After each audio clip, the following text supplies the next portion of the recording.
Hi friends, welcome to my honey stories. నేను మీ Lakshmi. Mister monster 139 episode. అమ్మ బాగా ఇబ్బంది పడుతుంది అన్నాడు జై. అది సహజం జై. 4 రోజులు పోతే అత్తమ్మే అలవాటు పడుతుంది. నువ్వు మరీ ఎక్కువ ఆలోచించుకు. ఈ రోజుల్లో సహజం ఇదంతా. పెద్ద పెద్ద సెలబ్రిటీలే మళ్ళీ పెళ్లిళ్ళు చేసుకుంటున్నారు. ఒంటరిగా లైఫ్ లీడ్ చేయటం అంటే మనం అనుకున్నంత ఈజీ కాదు. ఎవరో మూర్ఖులు ఉంటారు ఎదుటి వాళ్ళ పర్సనల్ లైఫ్లోకి దూరి మరీ ఎదవరచ్చ చేస్తారు. అలాంటి వాగుళ్ళని అస్సలు కేర్ చేయకూడదు మనం, అంది మిథున. అవునవును, సెలబ్రిటీస్కి ఈ మధ్య ఇది ఒక ఫ్యాషన్ అయిపోయిందిలే. నీకన్నీ తెలుసు. నా బంగారం పెద్దదైపోయింది అంటూ ముద్దులు పెడుతూ మురిపించాడు జై. ఏం చేస్తాం, మా ఆయన తింగరోడు మరి. నాకు తప్పదు కదా, అన్నీ చక్కబెట్టుకుంటాం అంటూ నవ్వింది మిథున. ఇద్దరూ ముదురులైతే ఇబ్బందేనే. తెలివైన పెళ్ళాం దొరకడం కూడా లక్కీనే. అబ్బబ్బా, ఐస్ భలే పెడుతున్నావు. బేబీ అన్ని చక్కబెడుతూ అలసిపోతుంటే పక్కన నిలబడి చతురులు విసురుతూ ఎంజాయ్ చేస్తున్నావా? దీనికి నేను ఒప్పుకోను అంటూ మధ్యలోకి దూరాడు సోల్గాడు. మళ్ళీ తగలడ్డావా? ఇప్పుడు నీ బేబీ అంత అలిసి పులుసు ఏం కారిపోతుందని ఈ గాడిద శోకాలు అని వెక్కిరించాడు జై. నీకు మనసు లేదు, అందుకే నా బేబీ కష్టం నీకు కనిపించడం లేదు. పక్కకు తప్పుకో, నా బేబీకి కాళ్ళొత్తాలి అంటూ జైన్ తోశాడు. నా పెళ్ళానికి సేవలు చేయడానికి నేను ఉన్నానురా సోదినాయాల. బేబీ నాకు కూడా పెళ్ళామే, అది నువ్వు గుర్తించాలి అని మూతి తిప్పాడు సోల్గాడు. రేయ్, నువ్వు అలా అంటుంటే నువ్వు నా ఇన్నర్వైనా ఏదోలా ఉందరా సామి. నువ్వు పోరా, నా పెళ్ళాం కాళ్ళు నేను పిసుక్కుంటా అంటూ దండం పెట్టాడు జై. మరీ ఓ గుక్కపెట్టి ఏడుస్తున్నావని ఈసారికి వెళ్తున్నా. నా బేబీకి చిన్న పెయిన్ వచ్చినా నీకు దబిడి దిబిడే అంటూ నాలుక మడతపెట్టి మాస్ వార్నింగ్ ఇచ్చాడు సోల్బాబు. కర్మరా బాబు, ఇలాంటి ఇన్నర్గాడు పగోడైన పాకిస్తాన్ ప్రెసిడెంట్ కూడా ఉండకూడదు అని తల బాదుకున్నాడు జై. ఇద్దరు వేరువేరు వ్యక్తులు పెళ్లి అనే బంధంతో ముడిపడతారు. పెరిగిన వాతావరణం వేరు, పరిస్థితులు వేరు. అయినా తాళిబంధం ఆ ఇద్దరిని ఒకటి చేస్తుంది. గాఢమైన బాండింగ్ని ఏర్పరుస్తుంది. ఎందుకంటే ఒకరి మీద ఒకరికి నమ్మకం. అది ఏ ఒక్కరిలో తక్కువైనా సంసారం అనే బండి ముందుకి సాఫీగా సాగదు మరి. ఆడపిల్లకు కోరికలు, ఆశలు చాలా ఉంటాయి. తన భర్త, పిల్లలు, తన కుటుంబం సంతోషంగా ఉండాలని అనుకుంటుంది. భర్త తన ఆశ తీర్చలేని వాడైతే ఏం చేయాలి? సర్దుకుపోవాలా? లేక పక్కదారులు పట్టాలా? లేక వాణ్ణి వదిలేయాలా? అసలు ఏం చేయాలి? వాసంతి అన్ని భరించింది. తను ఒక కన్యగానే ఉండిపోయినా బాధపడలేదు. ఎవడితోనో పిల్లల్ని కను అంటేనే ఇన్నాళ్ళు తన కోరికలన్నీ అదుపు చేసుకుంది. ఎందుకు ఆ పని ముందే చేయలేక ఆగిందా? తనను తాను తగ్గించుకోలేక మరొకరి ఆకలి తీర్చే అంగడి బొమ్మ కాలేకే కదా అలా ఉండిపోయింది. నేను వసూ చేయి అందుకోవటం ఏమీ తప్పు కాదు అని అన్నీ ఆలోచించుకున్నాడు సారథి. డాడీ రెడీనా అంటూ వచ్చాడు జై. పట్టు వస్త్రాల్లో మెరిసిపోతున్న తన డాడీని చూసి, ఈ కాస్ట్యూమ్ నీకు సూపర్గా ఉంది, ఇలానే కంటిన్యూ అయిపో అంటూ నవ్వాడు జై. ఏంటి కంటిన్యూ అయ్యేది? ఓ తెగ జారిపోతుంది. అందుకే ఇటు చూడు అని షర్టును పైకి లేపి బెల్ట్ చూపించి దీనితో బిగించా. బాగుందంట బాగుంది అంటూ నవ్వారు సారథి గారు. రోజు వేసుకుంటే అదే అలవాటు అవుతుంది డాడ్, కంఫర్ట్గా ఉంటుంది. రేపటి నుంచి మన నైట్ వేర్ ఇదే అని నవ్వాడు జై. వద్దురా బాబు, పరువు పోతుంది జారిందంటే. కావాలంటే నువ్వు వేసుకో, నన్ను మాత్రం ఇరికించుకు అన్నారు. అది చూద్దాం అంటూ సింగార్ తీసి పొడవుగా నామం పెట్టి, పెర్ఫెక్ట్, పదండి లేట్ అవుతుంది. పద అని భుజం మీద కండువా సరిచేసుకుంటూ వచ్చారు. వాసంతిని రెడీ చేసి ఆమె వద్దో అన్నా వినిపించుకోకుండా నగలు పెట్టి రెడ్ కలర్ బిందీ నుదుటిని పెట్టి పెర్ఫెక్ట్ అత్తమ్మా అంది. చేతులు తిప్పి మెటుకులు విరిచి, మీరు నాకు అక్క అంటే నమ్మేలా ఉన్నారు తెలుసా అంటూ నవ్వింది మిథున. నన్ను మోసే పని భుజాలకు ఎత్తుకున్నావా అని చిరు కోపంగా చూసింది వాసంతి. అంతేగా, తగ్గను కదా అనగానే మిథు రండమ్మా టైం అయిపోతుంది అంటూ బామ్మ పిలిచింది. పదండి లేట్ అవుతుంది అని వాసంతిని తీసుకుని హాల్లోనికి వచ్చింది మిథున. తలదించుకున్న వసుని గడ్డం పట్టుకుని మొహం పైకెత్తి, ఇక నుంచి నువ్వు ఇంటి కోడలు వసు, తలదించుకోకూడదు పద అంది బామ్మ. చిన్న చిరునవ్వే సమాధానం అయింది. 5గురు గుడికి స్టార్ట్ అయ్యారు విత్ సెక్యూరిటీతో. 1 అవర్లో గుడికి రీచ్ అయ్యారు. పంతులు గారు అప్పటికే అన్ని ఏర్పాట్లు చేయటంతో సరాసరి పెళ్లిపీటల మీదుగా కూర్చున్నారు. ఇద్దరి చేత గణపతి పూజ చేయించి తర్వాత తాళికి పూజ చేయించి తాళిబొట్టు శారద గారి చేతికిచ్చి మాంగళ్యధారణ చేయమన్నారు. పంతులు గారు వేదమంత్రాలు చదువుతుండగా వాసంతి మెడలో తాళి కట్టి తన అర్ధాంగిగా స్వీకరించారు శారద గారు. అక్షింతలు వేసి మనోవాంఛాఫల సిద్ధిరస్తు అని దీవించి, పెద్దావిడికి అక్షతలిచ్చి మీరు దీవించండమ్మా అన్నారు పంతులు గారు. ఇద్దరూ నమస్కరిస్తుండగా అక్షింతలు వేసి చల్లగా ఉండండి అని చెమర్చిన కళ్ళతో దీవించింది బామ్మ. ఈ పెళ్లికి మేమే పెద్దలం, మరి మా దీవెనలు వద్దా డాడ్ అని నవ్వాడు జై. చిన్నగా నవ్వుతూ టీచ్ చేయకరా బాబు అని వాసంతి వైపు చూశారు. మౌనంగా మైనపు బొమ్మలా కూర్చుందామె. వసు అని మెల్లగా పిలిచారు. హా అని తత్తరపడింది. జై ఏదో అంటున్నాడు చూడు అనగానే జై వైపు చూసి చిన్నగా నవ్వింది. ఇలా నవ్వుతూ ఉండుమా, ఇంకేం వద్దు అంటూ సైడ్ హగ్ ఇచ్చాడు జై.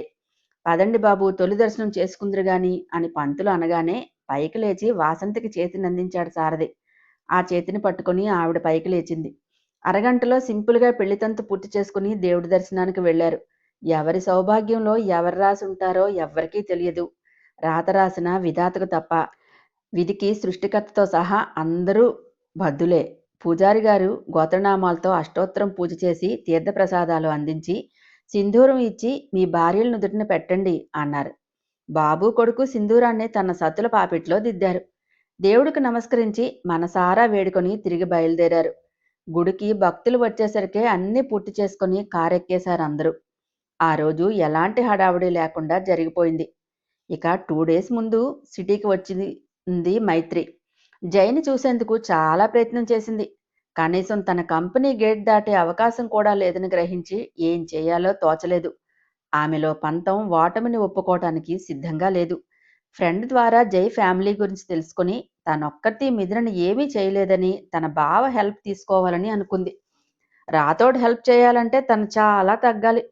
జై కోసం తన బలుపు కూడా పక్కన పెట్టేందుకు సిద్ధమైపోయి కాల్ చేసింది మైత్రి. లిఫ్ట్ చేసి, హలో, ఏంటి కాల్ చేశావు అని విసుక్కున్నాడు రాథోడ్. సారీ బావా, కోపంలో ఏవేవో వాగాను అని మెల్లగా అంది మైత్రి. నీకు అలవాటే కదా ఎదుటి వాళ్ళని హేళన చేయటం అని ఎద్దేవా చేస్తూ, ఇప్పుడు కాల్ ఎందుకు చేసావో చెప్పు అన్నాడు. జై వైఫ్ని ఏమీ చేయలేవా అని మెల్లగా అడిగింది. ఏయ్, నీకు పిచ్చా, తను సామాన్యమైన ఉమెన్ కాదు అంటుంటే పదే పదే ఒకటే పాట పాడతావు అని విసుక్కున్నాడు. ప్లీజ్ బావా, నువ్వే అలా అంటే ఎలా చెప్పు అని గారాలు పోయింది. లుక్ మైత్రి, చేసిన హంగామా చాలు. నువ్వెందుకు మిసెస్ జయదేవ్ను టార్గెట్ చేసావో తెలుసుకోలేనంత పిచ్చివాణ్ణి కాదు. నీ ఆశలకు కళ్ళెం వేయి. జై ఏంటో నేను కళ్ళారా చూశాను. అక్కడ నుండి తిరిగి వచ్చేస్తే ప్రాణాలతో అయినా ఉంటావు, లేకపోతే నీ ఇష్టం. ఇంకోసారి నాకు కాల్ చేయకు అని కోపంగా కాల్ కట్ చేశాడు రాథోడ్. ఛీ, వీడు మరీ ఆడంగి ఎదవ, ఎప్పుడయ్యాడో అని ఈసడించింది మైత్రి. సంతోషాలన్నీ తమ ఇంటి వాకిటే నిలిచాయా అన్నట్లు ఉంది శారద నిలయం. మిథున అల్లరి, జై టీజింగ్, అత్తాకోడళ్ళ చిలిపి తగాదాలు, వాళ్ళిద్దరి పంచాయతీ తీర్చే పెద్ద బామ్మ, మధ్య మధ్యలో వినీల్ విజిట్, అలా 15 డేస్ ఈజీగా గడిచిపోయాయి. మగతగా పడుకున్న మిథు చెక్కిళ్ళ మీద పెదవులతో రాస్తూ ఏ డెవిల్ అంటూ హస్కీ వాయిస్తో పిలిచాడు జై. డిస్టర్బ్ చేయకు పతిదేవా అని స్లీపీ వాయిస్తో మత్తుగా మూలిగింది మిథున. డెవిల్ పిల్లకు మత్తు ఎక్కువవుతోంది ఎందుకో అంటూ ఆ పెదవులు కంఠం మీద నుంచి రాస్తూ చక్కిలిగిలి పెట్టాడు. భలే చొప్పునాతు తెలుసా నువ్వు అంటూ కళ్ళు తెరిచి గుర్రుగా చూసింది మిథున. ఐ నో బేబీ, నీ దగ్గర చాలా సెల్ఫిష్ని. సో వాట్ అంటూ మెత్తని ఎద మీద గాఢంగా చుంబించాడు. నైట్ హింసించింది చాలదా, మళ్ళీ స్టార్ట్ చేసావు అని బ్లాంకెట్ మీదకి లాక్కుంది. నా ప్రేమ నీకు హింసలా ఉందే డెవిల్ పిల్ల అని ఇద్దరి నుదురులు ఢీకొట్టాడు జై. ఆ, ఇది తల కాదు ఐరన్ రాడ్ అని నుదురు రుద్దుకుంటూ అప్పుడే రెడీ అయ్యావేంటి అంటూ ఆవలించింది మిథున. ముంబై వెళ్తున్నా బంగారం, క్లయింట్స్తో మీటింగ్ ఉంది, ఈవినింగ్కి వచ్చేస్తాను. సో ఈరోజు ఆఫీస్కి వద్దు, మా అమ్మతో కోలాటం వేసుకొని కోడలు పెత్తనం చేసేయి అంటూ నవ్వాడు. అంటే నేను గయ్యాళి గంపననే కదూ మీ అమ్మ కొడుకుల ఒపీనియన్? నిజమైతే అదే కదే రాకాసి రంగమ్మ అంటూ పెదవంచుని ముద్దు పెట్టి ఫ్రెష్ అయ్యి టిఫిన్ తిను, నాకు ఫ్లైట్ టైం అవుతుంది, వెళుతున్నా అన్నాడు జై. ఏయ్, వెళుతున్నా అంటావేంటి, వెళ్ళి వస్తా అనాలి.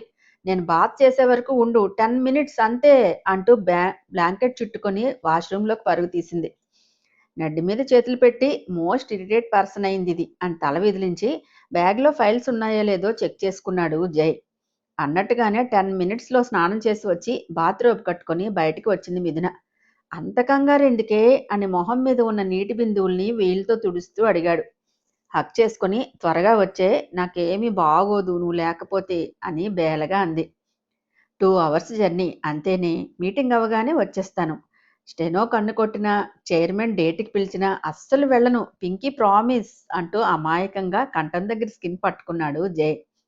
గుర్రుగా చూస్తూ నీకు ఇంకా అలాంటి ఆలోచనలున్నాయా అని కరిచింది. రాక్షసి ఉండగా ఇంకెవరో నాకెందుకే అంటూ పెదవులు అందుకుని గాఢంగా కిస్ చేసి వదిలాడు.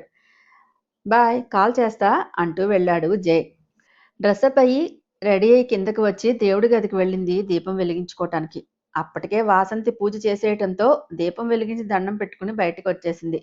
గుడ్ మార్నింగ్ అత్తమ్మా అని డైనింగ్ టేబుల్ మీద చైర్ లాక్కొని కూర్చుంది. మార్నింగ్ కోడల్ అని కాఫీ మగ్గిచ్చి తన పక్కనే కూర్చుంది వాసంతి. కాఫీ సిప్ చేస్తూ ఇది కదా లైఫ్ అంటే, అత్త కాఫీ ఇస్తే తాగే లైఫే లైఫ్ అంటూ చప్పరించింది అల్లరిగా. జై ఉండగా ఈ ఎచ్చులు వెళ్ళబోయి వంగదీసి గుద్దుతాడు అని నవ్వి తను కూడా కాఫీ తాగింది వాసంతి.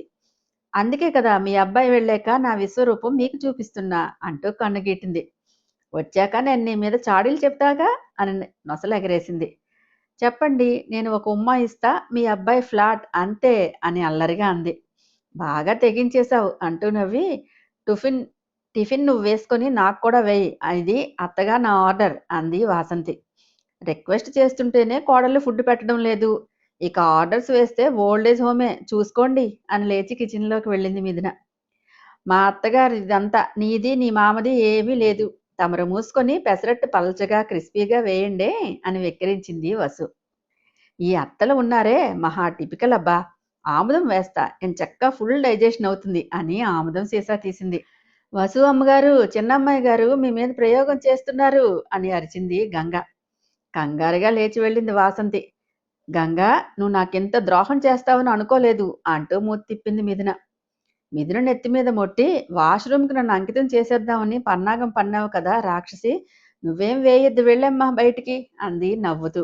ఆహా, నేను వేస్తా, మొన్న ఒక రీల్లో చూసా, అత్తగారికి ఆముదంతో పెసరట్టు వేసింది కోడలు అంటూ చిందేసింది.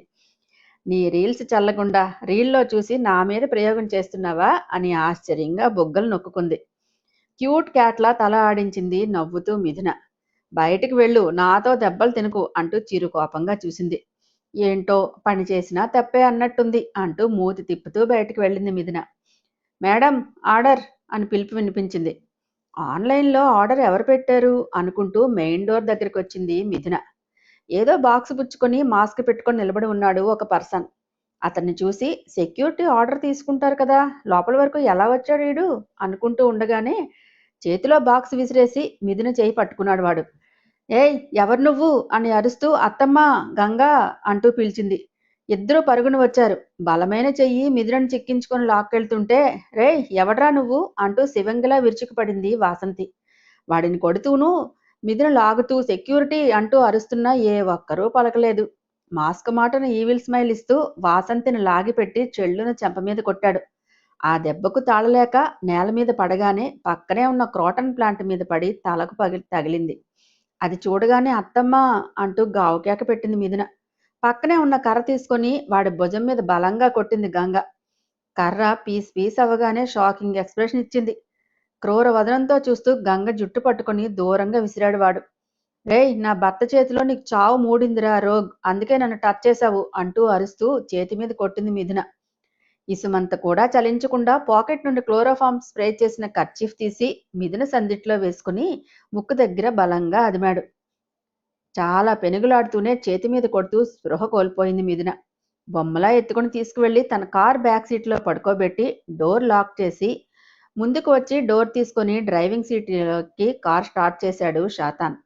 ఒకే కలర్ కార్స్, వెనకో 3 ముందో 2 ఉండగా మొత్తం 6 వెహికల్స్ స్టార్ట్ అయ్యి రయ్యిన ముందుకు దూసుకుపోయాయి. ఫ్లైట్లో ఉన్న జైకి చాలా అనీజీగా అనిపించి హృదయ సవ్వడి పెరిగింది. హార్ట్ మీద రాసుకుంటూ ఏంటి నాకు ఇలా ఉంది, మనసంతా ఆందోళనగా ఏదో నెగిటివ్ వైబ్రేషన్స్ వస్తున్నాయి అని సీట్లో అటూ ఇటూ కదిలాడు జై. ఫ్లైట్ ఎప్పుడు ల్యాండ్ అవుతుందా అని ఆత్రంగా టైం చూసుకున్నాడు. నిమిషాలు గంటల్లోకి మారగా ల్యాండింగ్ సమయం అనౌన్స్మెంట్ రాగానే ఫోన్ తీసి మిథునకు కాల్ చేశాడు. లోకల్ జెట్ పైన ఉండటంతో కాల్ వెళ్తుంది కానీ బట్ క్లియర్గా వినిపించలేదు, అందుకే ల్యాండింగ్ అయ్యేటప్పుడు చేశాడు. హాయ్ ఫ్రెండ్స్, నా ఛానల్ నచ్చితే కనుక లైక్ చేయడం, షేర్ చేయడం, సబ్స్క్రైబ్ చేసుకోవటం మర్చిపోకండి. పక్కనే ఉన్న బెల్ ఐకాన్ని ప్రెస్ చేయండి. నెక్స్ట్ అప్డేట్ కోసం వెయిట్ చేస్తూ ఉండండి.